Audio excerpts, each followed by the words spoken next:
Well, when you're trying to eat healthy or get healthy, don't forget that your mind is also a big part of your body. So do not separate the two. It's kind of hard to do, though.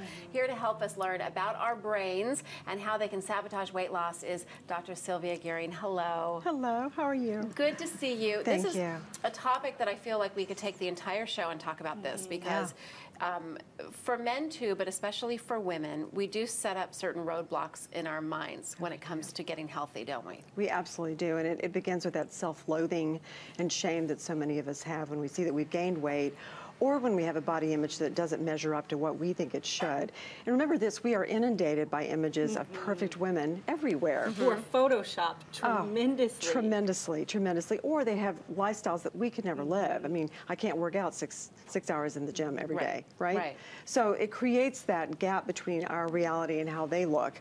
And that shame just starts and keeps going.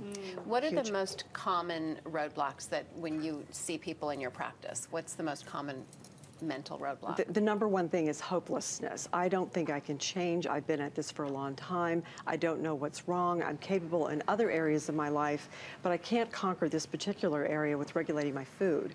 I don't know what's wrong. Often, there's a hole. Yes. Everybody has a hole of some sort they're trying to fill up, and some do it with food. But let me ask you something. Is gaining weight sometimes an inner protection, sometimes people of abuse? Oh, yeah. I could see how that could be. You know, and so they feel safer if they're not attractive. So you hear that from your patients? Oh yeah, that's legend. You know, 1 out of 4 women have some kind of sexual abuse in their past. So yeah, that's very, very common, and that's extremely disruptive to them emotionally when they lose the weight, though, or it begins to come off. The anxiety then comes out that I don't have my shield around me. That's right. You know, and there's something. I also see it in issues where there's been loss or grief. I see a lot of women who have lost children traumatically who begin to gain weight. Again, as a way to just kind of buffer myself. I want this between me and that world out there, or the reality that I face every day. So we have these issues with food and also with body image, going to the gym. What do you see in your patients in terms of their top complaints when it comes to these things? They say that I just feel so frustrated because how they regulate food and how they manage their bodies, it's in contrast to how they manage their lives. I mean, they could be managing a portfolio over at Frito of $1 billion, and yet I can't lose 10 pounds? I mean, what's wrong here? That's the thing, because it is such a mental thing. It really is, and it's not the weight gain, it's what's going on inside that makes you need it. Is it related to depression? Highly correlated with depression. And again, remember, when depression gets entrenched, we get very slow. We get lethargic.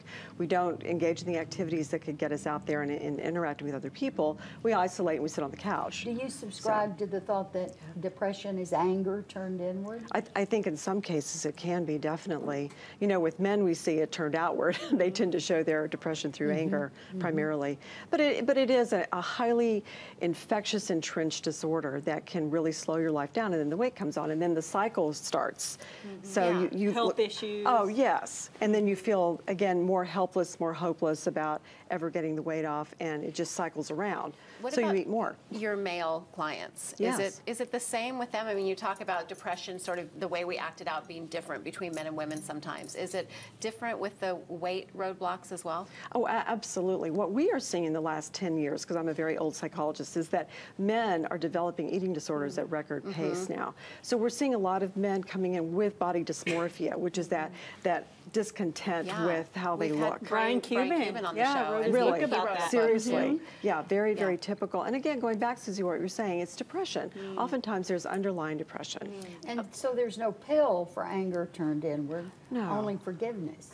Forgiveness, yes. Forgiveness of yourself, forgiveness of others. Will you stick around for just a minute, and when we come back from this break, let's talk about, now that we understand the roadblocks, what we do to get rid of them. Absolutely. And hopefully end up healthy and happier. More with Dr. Gearing after a quick break.